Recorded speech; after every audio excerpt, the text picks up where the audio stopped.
لک الحمد یا اللہ الصلاۃ والسلام علیکہ یا رسول اللہ اما بعد۔ سلسلہ ہے ناظرین کے طرف سے پوچھے گئے سوالوں کے جواب پیش کرنے کا۔ ہمیں ناظرین میں سے ایک نے یہ پوچھا ہے کہ اگر کوئی غصے میں کفریہ کلمہ بک دے تو اس کا کیا حکم ہے؟ آئیے جواب توجہ کے ساتھ سنیے کہ اگر کوئی غصے میں غضبناکی میں کفریہ کلمہ بک دیتا ہے تو کیا اس پر بھی حکم کفر ہوگا؟ کیا اسے بھی تجدید ایمان اور تجدید نکاح یعنی دوبارہ ایمان لانا اور نئے سرے سے نکاح پڑھانے کا معاملہ ہوگا؟ کیا ہے اس معاملے میں شرعی رہنمائی؟ آئیے توجہ کے ساتھ سنیے۔ یاد رکھیے گا کہ اگر آپ نے غصہ کی وجہ سے اپنے اختیار سے سوال میں اپنے اختیار سے آپ نے کفریہ کلمہ کہہ دیے، غصہ ہے اور غصے میں آپ نے کہہ دیا، تو اگر غصے میں آپ نے کفریہ کلمہ کہا ہے اپنے اختیار سے تو آپ کے لیے ضروری ہے کہ آپ توبہ کریں، استغفار کریں، یعنی تجدید ایمان کریں، اور دو گواہوں کی موجودگی میں نیا نکاح کا مہر مقرر کر کے دو گواہوں کی موجودگی میں اپنے اگر شادی شدہ ہیں تو نکاح بھی لوٹائیں، اور اگر کسی پیر سے مرید ہیں تو تجدید بیعت بھی کریں۔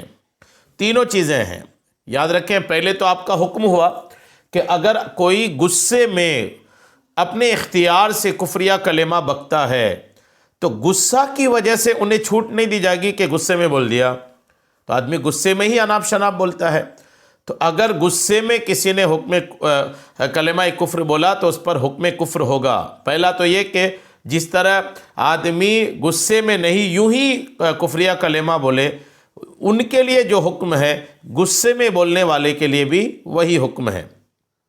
تو پہلے تو یہ کلیئر کہ حکم کفر ہے، اور جب حکم کفر ہوتا ہے تو کئی چیزیں ایسی ہیں جس کی تجدید کرنی پڑتی ہے، جس کو ریپیٹ کرنی پڑتی ہے، دوبارہ نئے سرے سے کرنا پڑتا ہے۔ ایک پہلے ایمان لانا پڑتا ہے، دوسرا شادی شدہ ہے تو نکاح لوٹانا پڑتا ہے، اور اگر کسی پیر سے مرید ہے تو تجدید بیعت بھی کرنی پڑتی ہے، یعنی دوبارہ مرید ہونا پڑتا ہے۔ تینوں چیزیں الگ الگ میں کر کے بتا دیتا ہوں۔ تجدید ایمان کا مطلب یہ ہے کہ آپ توبہ کریں، استغفار کریں، جو آپ نے بولا ہے اس کو غلط سمجھیں، اور پھر اس کے بعد کلمہ شہادت پڑھیں۔ کلمہ شہادت اشہد ان لا الہ الا اللہ و اشہد ان محمدً عبدہ و رسولہ یہ پڑھیں۔ آپ کو اپنے کیے پر شرمندگی کا احساس ہو، آپ اپنی بات کو غلط تصور کریں، غلط مانیں کہ میں نے غلط کہا، پھر آپ کلمہ پڑھیں۔ ایک یہ تجدید ایمان ہوا۔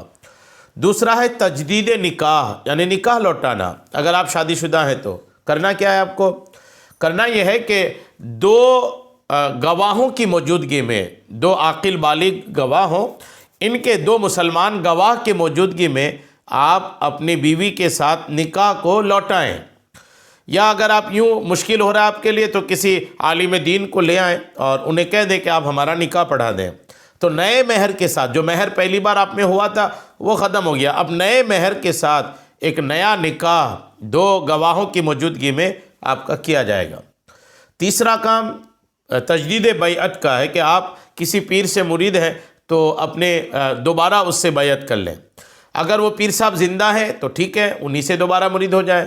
اگر آپ کے پیر صاحب جن سے آپ نے مرید ہوئے تھے وہ اگر دنیا سے انتقال کر گئے، وصال کر گئے ہیں، تو آپ اپنی حیات میں دوسرے کسی باشرعی اور تمام شرائط پہ کھڑے اترنے والے پیر سے مرید ہو جائیے۔ تو یہ تینوں چیز آپ کو کرنی ہے۔ اللہ آپ پر کرم فرمائے، آئندہ ایسی چیزوں سے بالکل پرہیز کریں۔ غصہ کی حالت میں کفریہ کلمات اللہ نہ کرے، اسی وقت اگر موت آ گئی، کفریہ کلمات کے بعد آپ کی موت آ گئی، آپ کو یہ دوبارہ توبہ کرنے، ایمان لانے، یہ سب چیزوں کا موقع نہیں ملا تو کیا کریں گے؟ موت بتا کے تھوڑی آئے گی۔ تو غصے میں یہ سب چیزیں بالکل نہ کریں، اپنے غصے کو کنٹرول رکھیں، قابو رکھیں، اور ہوش و حواس میں رہنے کی کوشش کریں، ان چیزوں سے بچتے رہیں۔ اللہ تعالی ہم سب کو خوب عمل کی توفیق عطا فرمائے، آمین، بجاہ النبی الامین صلی اللہ تعالی علیہ وسلم۔